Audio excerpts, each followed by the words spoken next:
क्या आपने कभी फरशीन घोड़े के बारे में सुना है? ये घोड़ा वाकई जादुई सा लगता है।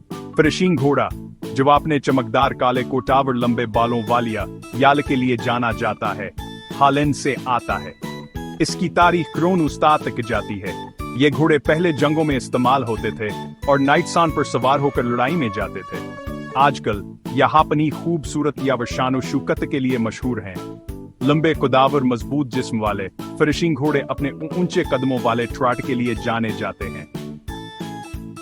ये सिर्फ खूबसूरत ही नहीं, बल्कि बहुत बासलाहियत भी हैं और ड्रेसेज, ड्राइविंग और फिल्मों में बेहतरीन कारकर्दगी दिखाते हैं।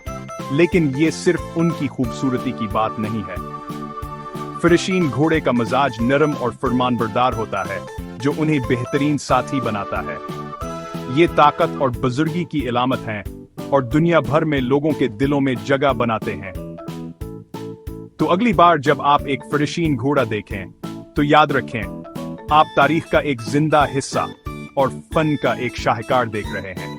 मुतासिर रहें और जानवरों की दुनिया के अजायबात दरियाफ्त करते रहें। अगले वीडियो में मिलते हैं।